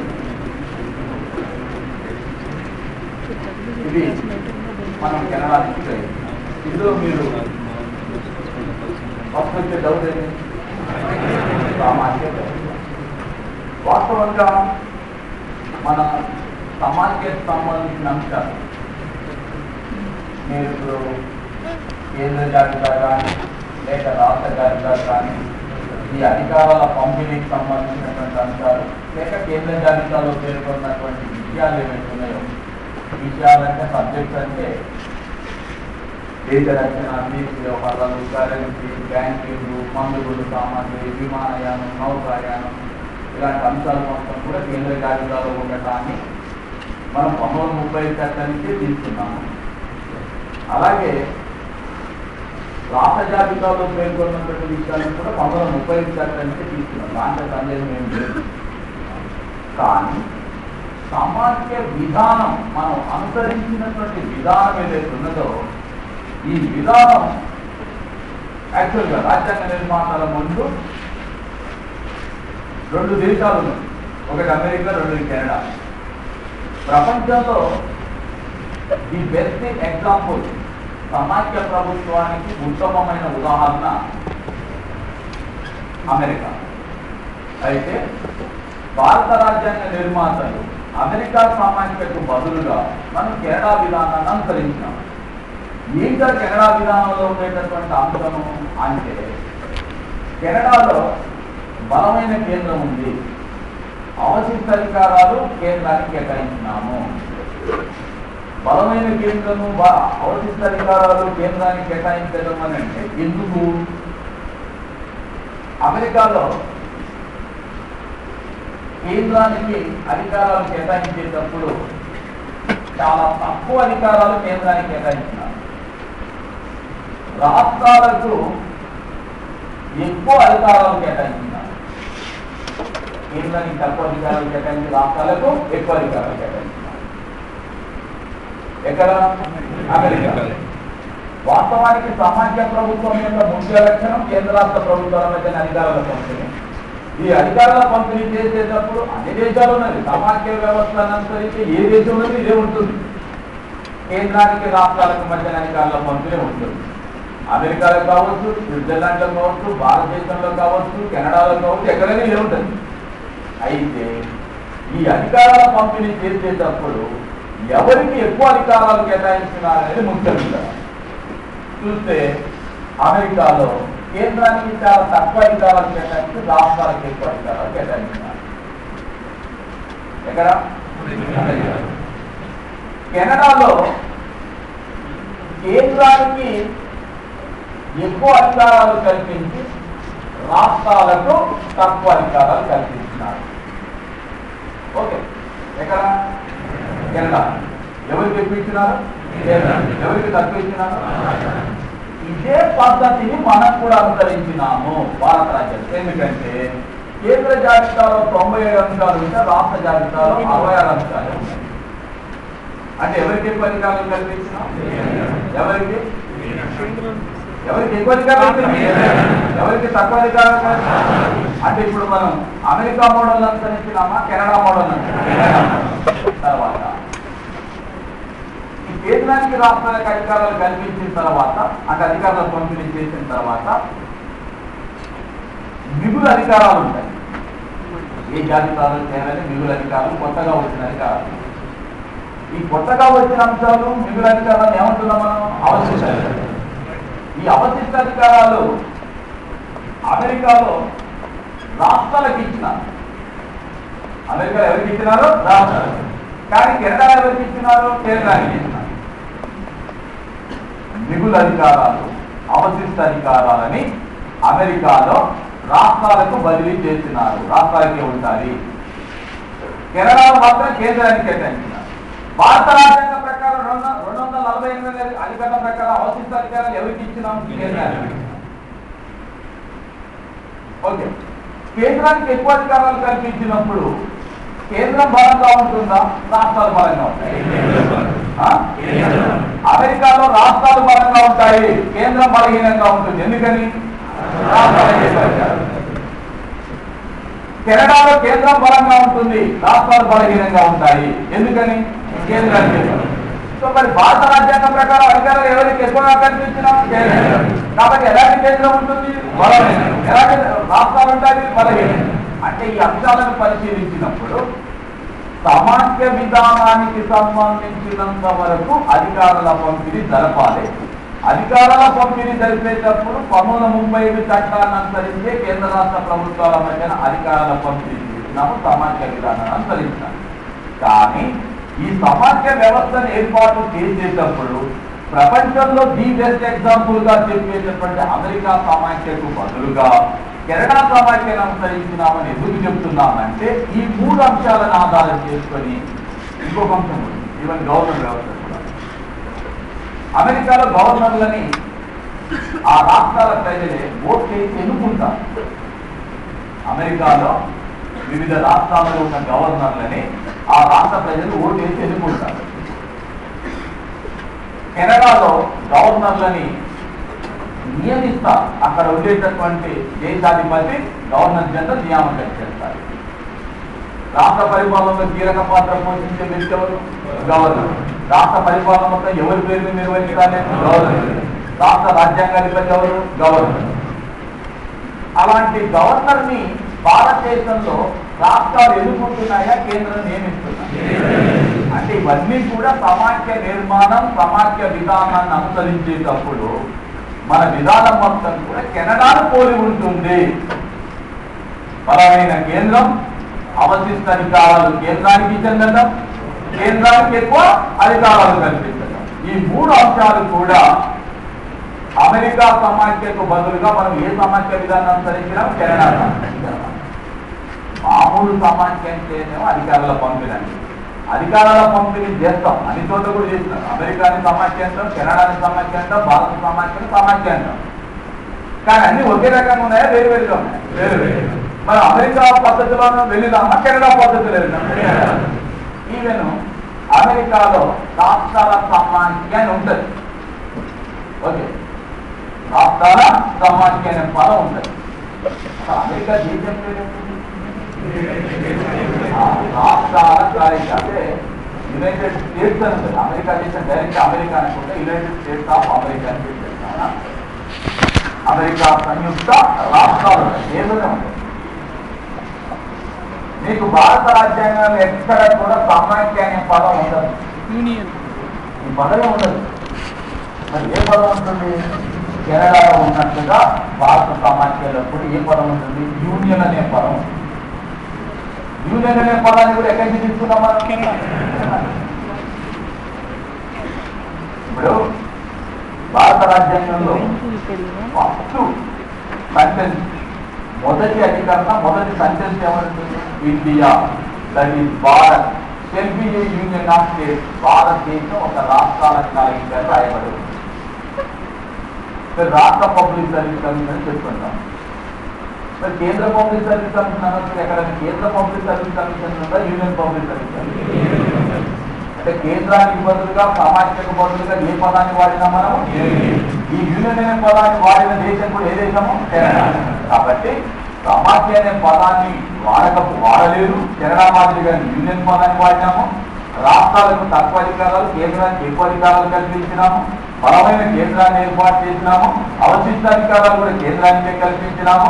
గవర్నర్ వ్యవస్థను నియమించే పద్ధతిని అనుసరించినాము. సమాఖ్యకు బదులుగా యూనియన్ అనే పదాన్ని. అన్ని విషయాలను తీసుకున్నప్పుడు కూడా మనం అర్థం చేసుకోవాల్సింది ఏంటంటే భారత సమాఖ్య దేన్ని పోలి ఉంటుంది? రైట్. Next Australia.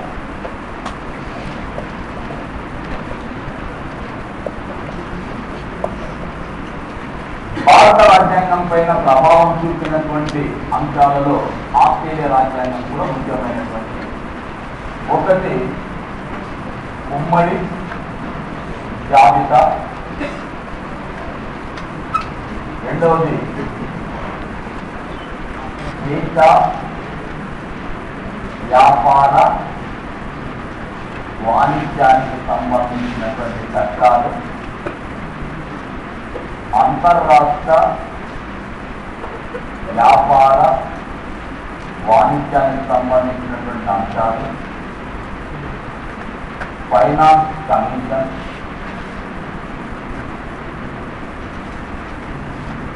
భాషలకు సంబంధించినటువంటి అంశాలు, తర్వాత ఉభయ సభల సంయుక్త సమావేశం. ఉభయ సభల సంయుక్త సమావేశం ఇది ఎక్కడ తీసుకున్నాం మనం? ఆస్ట్రేలియా. ఇందులో మీకు ఫస్ట్ కనిపించే అంశం ఏంటి? ఉమ్మడి. ఎందుకని?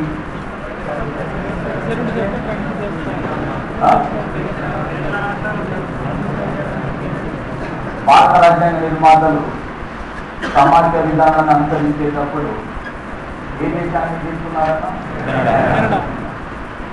మీకు కెనడా సమాఖ్యలో కానీ అమెరికా సమాఖ్యలో కానీ రెండింటి ఎక్కడ కూడా ఉమ్మడి జాబితా ఉండదు. ఉమ్మడి జాబితా అనేటటువంటి అంశం ఉండదు. రాజ్యాంగం ప్రకారం అధికారాలను పంపిణీ చేసినారు. ఎవరెవరి మధ్యన?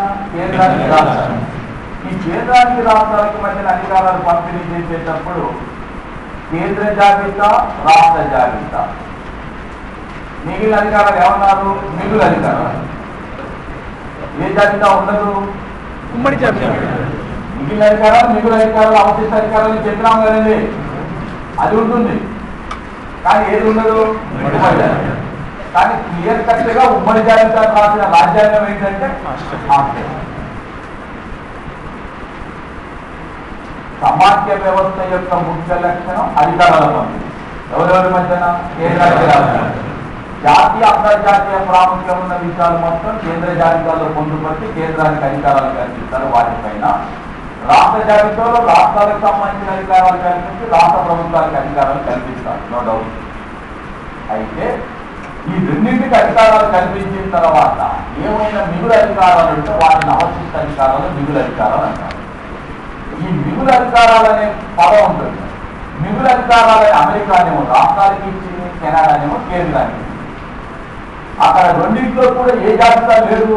ఉమ్మడి జాబితా. కానీ ఉమ్మడి జాబితా అంటే ప్రత్యేకంగా రాజ్యాంగంలో పొందుపరిచిన దేశం ఏంటయ్యా అంటే ఆస్ట్రేలియా. సో భారత రాజ్యాంగంలో కూడా మీకు 7వ షెడ్యూల్లో కేంద్ర జాబితా, రాష్ట్ర జాబితా, ఉమ్మడి జాబితా. అయితే ఎన్ని జాబితాలు ఉన్నవి? 3 జాబితాలు. సో 3 జాబితాల పద్ధతిని, ఉమ్మడి జాబితా పద్ధతిని మనం ఆస్ట్రేలియాకి ఆదర్శంగా తీసుకొని రూపొందించాలి. రైట్?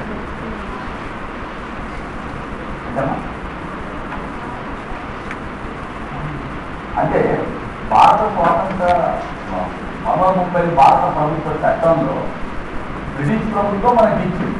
బ్రిటిష్ ప్రభుత్వం కల్పించేటప్పుడు ఉమ్మడి జాబితా అనేటటువంటి అంశాన్ని పొందుతుంది. కానీ ఒక రాజ్యాంగాన్ని రచించేటప్పుడు ప్రపంచంలో ఉండేటటువంటి ఏకకేంద్ర ప్రభుత్వం, సమాఖ్య ప్రభుత్వం, ఏకకేంద్ర ప్రభుత్వ రాజ్యాంగాలు, సమాఖ్య ప్రభుత్వ రాజ్యాంగాలు అనేవి పరిశీలించేటప్పుడు ఒక రాజ్యాంగాన్ని క్రైటీరియా తీసుకుంటాం. ఇప్పుడు 1930 భారత ప్రభుత్వ చట్టం సిక్కులకు, ముస్లింలకు ప్రత్యేక నియోజకవర్గాలుగా చూస్తుంది. మనం దాన్ని అనుసరించినామా, అనుసరించలేదా? భారత రాజ్యాంగం రచించేటప్పుడు దాన్ని అనుసరించినామా, అనుసరించలేదా?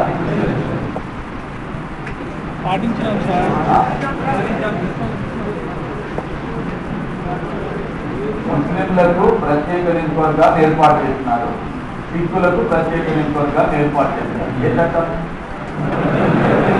దాన్ని మనం అనుసరించినామా, అనుసరించలేదా? అనుసరించలేదు.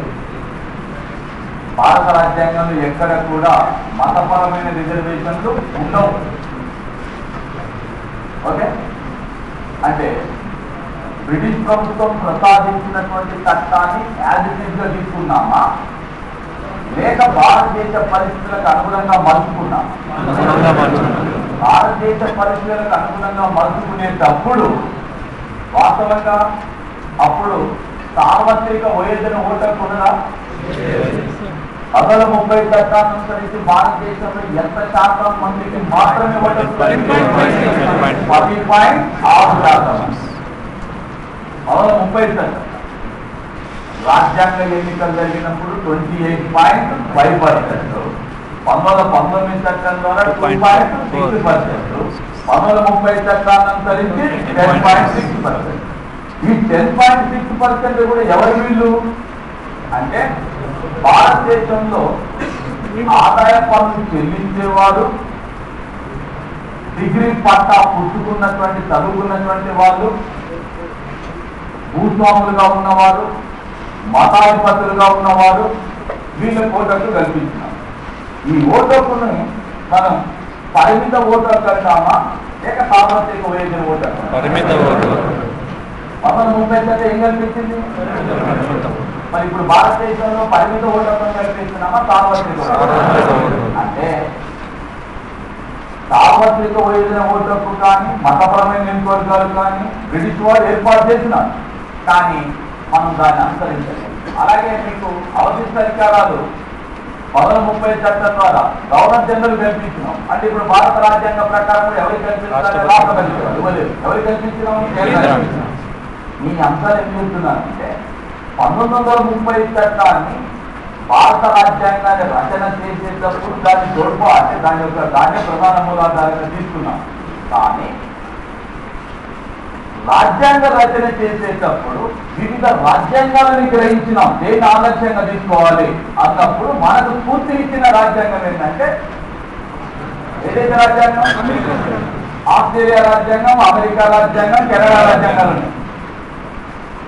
ఈ 3 రాజ్యాంగాలను తీసుకునేటప్పుడు సమాఖ్య వ్యవస్థని ఏర్పాటు చేసుకునే సందర్భంలో భారత సమాఖ్య కెనడాని పోలి ఉంటుంది. కానీ కెనడా సమాఖ్యలో ఏ జాబితా లేదు? ఉమ్మడి జాబితాని డైరెక్ట్ గా రాజ్యాంగంలో పొందుపరుచుకున్నది ఏ దేశం? ఆస్ట్రేలియా.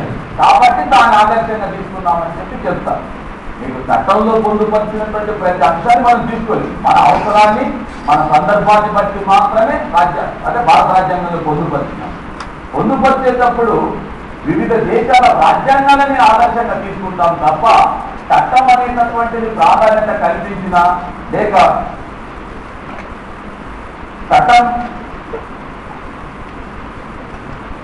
చట్టం అనేది భారత రాజ్యాంగానికి ఆదర్శంగా నిలిచినప్పటికీ కూడా రాజ్యాంగ రూపకల్పన చేసేటప్పుడు రాజ్యాంగాలను ఆదర్శంగా తీసుకున్నాం. ఇప్పుడు అత్యవసర అధికారాలు ఉన్నాయంటే అత్యవసర అధికారాలు ఎక్కడి నుంచి తీసుకున్నాం? ఏం చేస్తాము? జర్మనీ రాజ్యాంగాన్ని. రాజ్యాంగాలను పైన రాసేది ఏమన్నానంటే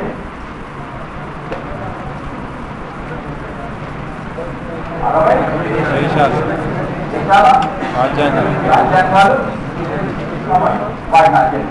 సో దానికి ఆదర్శంగా నిలిచినటువంటి రాజ్యాంగాన్ని ఉదాహరించేటప్పుడు అలా చేస్తాం. దాంట్లో దేవుని ఏం లేదు. నెక్స్ట్ ఇది ఇక్కడ ఇంకా మీకు ఏమన్నా ఎక్స్ప్లెయిన్ కావాల్సింది? ఇక రాసిన దాంట్లో దేశ వ్యాపార వాణిజ్యానికి సంబంధించి కానీ లేక అంతర్రాష్ట్ర వ్యాపార వాణిజ్యానికి సంబంధించిన చట్టాలు కానీ కేంద్రమే చేసేటటువంటి విధానాన్ని ఆస్ట్రేలియా రాజ్యాంగం. ఇకపోతే మిగిలినటువంటి రాజ్యాంగాలు ముఖ్యంగా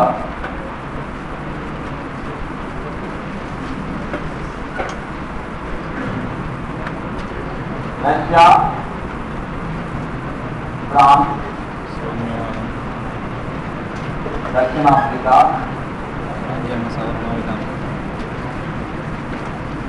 ఐర్లాండ్, జపాన్, నార్వే. ఓకే, ఈ దేశాలు కూడా భారత రాజ్యాంగ రూపకల్పనలో తోడ్పడినటువంటి అంశాలుగా ఏర్పడ్డాము. ముఖ్యంగా రష్యా రాజ్యాంగం నుంచి తీసుకున్నటువంటి గ్రహించినటువంటి అంశాలు ప్రధానంగా 2 అంశాలు. ఒకటి సామాజిక, ఆర్థిక, రాజకీయ న్యాయానికి సంబంధించినటువంటి అంశాన్ని తీసుకున్నాం. అలాగే ఇప్పుడు భారత రాజ్యాంగంలో ఉన్న ప్రాథమిక విధులు ఏవైతున్నాయో వీటిని స్ఫూర్తించినటువంటి రాజ్యాంగం ఏంటంటే రష్యా. అలాగే ఫ్రాన్స్ విషయంలో ఒకటి ఆల్రెడీ చెప్పినాం, ఐడియా రావాలి. ప్రోటెం స్పీకర్ను నియామకం చేసేటప్పుడు సభలో సీనియర్ సభ్యుడిని ప్రోటెం స్పీకర్ గా నియమించే పద్ధతిని అక్కడి నుంచి తీసుకున్నాము. అలాగే రిపబ్లిక్ విధానం, దేశాధిపతి పదవిలోకి వచ్చేటటువంటి పద్ధతి. దేశాధిపతి, భారతదేశాధిపతి అంటే భారతదేశం రిపబ్లిక్, గణతంత్ర రాజ్యం. గణతంత్ర రాజ్యం అంటే దేశాధిపతి ప్రజలకి ప్రత్యక్షంగా కానీ పరోక్షంగా కానీ ఎన్నుకునే పద్ధతి. ఆనాడు దేశాధిపతిని పరోక్షంగా ఎన్నుకునే పద్ధతిని అనుసరించింది ఫ్రాన్స్. ఇప్పుడు అది కాదు. ఇప్పుడు ఫ్రాన్స్లో దేశాధిపతిని ప్రజలే డైరెక్ట్గా ఎన్నుకుంటారు. భారత రాజ్యాంగాన్ని రచించే కాలం నాటికి ఫ్రాన్స్లో పార్లమెంటరీ ప్రభుత్వం ఎప్పుడు భారత రాజ్యాన్ని రచించే కాలం నాటి. ఈ రెండో ప్రపంచ యుద్ధ కాలంలో ఫ్రాన్స్లో 22 నెలల కాలంలో 26 ప్రభుత్వాలు మారినాయి. పార్లమెంటరీ ప్రభుత్వాలు మారితే అప్పుడు ఇక పార్లమెంటరీ తరహా ప్రభుత్వం మనకు వద్దు అని చెప్పి అధ్యక్ష తరహా ప్రభుత్వాన్ని ఏర్పాటు చేసుకున్నారు రెండవ ప్రపంచ యుద్ధం తర్వాత. ఓకేనా? కాబట్టి ఇప్పుడు ఫ్రాన్స్ అధ్యక్షులు ఎలా ఎన్నుకుంటారు? ప్రజలే డైరెక్ట్. అప్పుడు మాత్రం దేశాధిపతి పరోక్షంగా ఎన్నుకోబడేటటువంటి వారు. ఆ పద్ధతిని మనం తీసుకున్నాం, రిపబ్లిక్ విధానాన్ని అనుసరిస్తున్నాం. అలాగే భారత రాజ్యాంగాన్ని ప్రపంచాన్ని అత్యంత తీవ్రంగా ప్రభావితం చేసినటువంటి స్వేచ్ఛ, సమానత్వం, సౌభ్రాతృత్వం అనేటటువంటి నినాదాలను కూడా దాని నుంచి గ్రహించడం జరిగింది. ఆ తర్వాత దక్షిణాఫ్రికా అనేది ప్రధానంగా 2 అంశాలు తీసుకున్నాం. ఒకటి భారత రాజ్యాంగాన్ని సవరించే పద్ధతి విధానం దక్షిణాఫ్రికా నుంచి తీసుకున్నాం. అలాగే రాజ్యసభ సభ్యులను ఎన్నుకునే పద్ధతిని కూడా మనం దక్షిణాఫ్రికా నుంచి తీసుకోవడం జరిగింది. ఒకటి రాజ్యాంగ సవరణ విధానం, సవరణ పద్ధతి. 2 రాజ్యసభ సభ్యుల్ని ఎన్నుకునే. ఇంకొకటి రాయలేదు,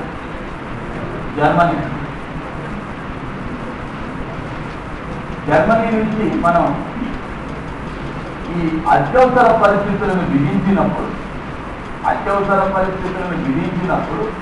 వచ్చే మార్పులు అనుసరించే పద్ధతులు ఏవైతున్నాయి అవి జర్మనీ నుంచి తీసుకున్నాము. భారతదేశంలో సాధారణ పరిస్థితుల్లో మన దేశం సమాఖ్యగా పనిచేస్తుంది. అత్యవసర పరిస్థితులు వచ్చినప్పుడు ఏకకేంద్రంగా పనిచేస్తుంది. ఈ ఏకకేంద్ర పద్ధతిని అనుసరించేటటువంటి అంశాన్ని మనం అంటే అత్యవసర పరిస్థితులలో ఏకకేంద్రం అంటే కేంద్రం రాష్ట్రాలకు ఆదేశాలను జారీ చేస్తూ రాష్ట్రాలు వాటిని తప్పనిసరిగా పాటించాలి. ఏ అంశాన్ని కూడా పక్కకు పెట్టేటటువంటి అధికారం రాష్ట్రాలకు లేదు. అలాంటి విధానాన్ని మనం ఎక్కడి తీసుకున్నాము? జర్మనీ నుంచి తీసుకోవడం.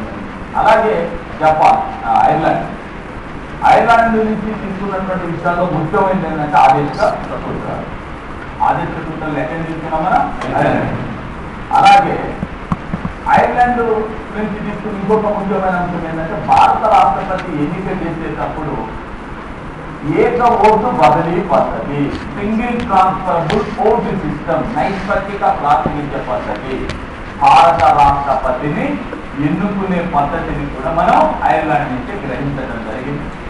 అలాగే రాష్ట్రపతి రాజ్యసభకు 12 మంది సభ్యులను నియామకం చేస్తాడు. కళలు, సాహిత్యము, సామాజిక సేవ, సైన్స్ రంగాలలో పరిజ్ఞానం కలిగినటువంటి ప్రముఖులని 12 మందిని రాష్ట్రపతి రాజ్యసభకు నామినేట్ చేస్తారు. అలా నామినేట్ చేసేటటువంటి పద్ధతిని కూడా మనం ఎక్కడ తీసుకున్నామంటే ఐర్లాండ్ తీసుకోవడం జరిగింది. ఓకే, ఇకపోతే జపాన్. దేశంలో జాతీయ అత్యవసర పరిస్థితిని విధించినప్పుడు భారత రాష్ట్రపతి ప్రాథమిక హక్కులన్నింటినీ సస్పెండ్ చేస్తారు. సస్పెండ్ చేసే అధికారం రాష్ట్రపతి ఉంటుంది. కానీ 21 అధికారంలో పేర్కొన్నటువంటి జీవించే హక్కును సస్పెండ్ చేసే అధికారం రాష్ట్రపతి కూడా లేదు. దేశంలో జాతీయ అత్యవసర పరిస్థితి విధించిన కాలంలో భారత రాష్ట్రపతి ప్రాథమిక హక్కులన్నింటినీ కూడా సస్పెండ్ చేయగలుగుతారు. సస్పెండ్ చేసే అధికారం రాష్ట్రపతికి ఉంటుంది. ఈ అత్యవసర పరిస్థితి కాలంలో జీవించే హక్కుని రద్దు చేసే అధికారం, సస్పెండ్ చేసే అధికారం భారత రాష్ట్రపతికి లేదు. అలాంటి అంశాన్ని కూడా జపాన్ నుంచి తీసుకున్నాం. అలాగే చట్టంచే నిర్ధారింపబడిన పద్ధతి అనే అంశాన్ని కూడా మనం జపాన్ నుంచి తీసుకోవడం జరిగింది. ఇక చివరిది ఏంటంటే నాదే, ఇది ఎగువ సభ సభ్యులను దిగువ సభ సభ్యులు ఎన్నుకునే పద్ధతి అంటున్నాం. ఎగువ సభ సభ్యులను దిగువ సభ సభ్యులు ఎన్నుకునే పద్ధతి. ఎగువ సభ సభ్యులు దిగువ సభ సభ్యులు ఎన్నుకుంటే రాజ్యసభ సభ్యులని విధానసభ సభ్యులు ఎన్నుకుంటారా?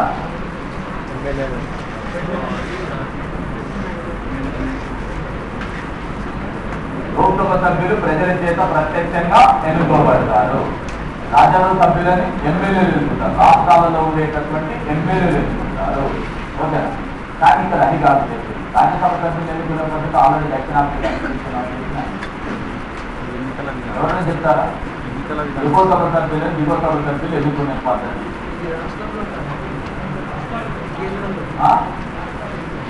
ఎవరైనా చెప్పు. రాష్ట్రాలు వెరీ గుడ్ వెరీ గుడ్. మొన్న జరిగినటువంటి ఎమ్మెల్సీలను ఎవరు ఎన్నుకున్నారు? 10 మంది ఎమ్మెల్సీలు ఎవరు ఎన్నుకున్నారండి? ఎమ్మెల్యేలు అంటే ఏ సభ? దిగువ సభ. ఎమ్మెల్సీలు అంటే దిగువ సభ సభ్యులని దిగువ సభ సభ్యులు ఎన్నుకునేటటువంటి పద్ధతి ఇది. మనం ఎక్కడి నుంచి తీసుకున్నామో 4 ఏం ఆలోచించకండి, ఏం ఆలోచించకండి. మన రాష్ట్రంలో విధాన పరిషత్ విధానసభ 2 ఉన్నది. విధాన పరిషత్తులో ఉండేటటువంటి సభ్యులలో 1/3 మంది సభ్యులని అంటే 31 మందిని మన రాష్ట్ర విధానసభ సభ్యులు ఎమ్మెల్యేలు ఎన్నుకుంటారు. విధాన పరిషత్ అంటేనేమో ఎగువ సభ, విధానసభ ఎమ్మెల్యేల సభ అంటేనేమో దిగువ సభ.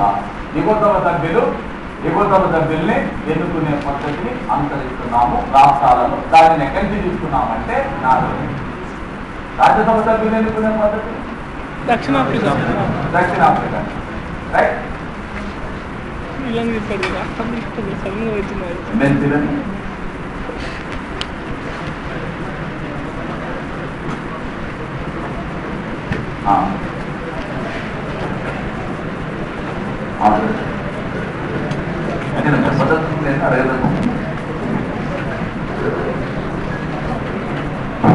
రాష్ట్రాలలో ఎమ్మెల్సీల సభను ఉంచాలా తీసేయాలా అనే అంశాన్ని పైన నిర్ణయం తీసేటప్పుడు 169 అధికరణ ప్రకారం రాష్ట్ర ఎమ్మెల్యేల సభ 2/3 మెజార్టీతో తీర్మానం చేస్తే ఆ తీర్మానాన్ని బట్టి భారత పార్లమెంటు సాధారణ తీర్మానం చేసి విధాన పరిషత్తుని ఏర్పాటు చేయాలని కోరితేనేమో ఏర్పాటు చేస్తారు, మా పొద్దంటేనేమో రద్దు చేస్తారు. ఎవరు చేసిన తీర్మానాన్ని అనుసరించి? రాష్ట్ర ఎమ్మెల్యేల సభ చేసిన తీర్మానాన్ని. ఎవరు తీర్మానం చేస్తారు? పార్లమెంట్. కాబట్టి అక్కడ రాష్ట్రపతి కాదు, పార్లమెంటే నిర్ణయం తీసుకుంటుంది ఏర్పాటు చేసిన రద్దు.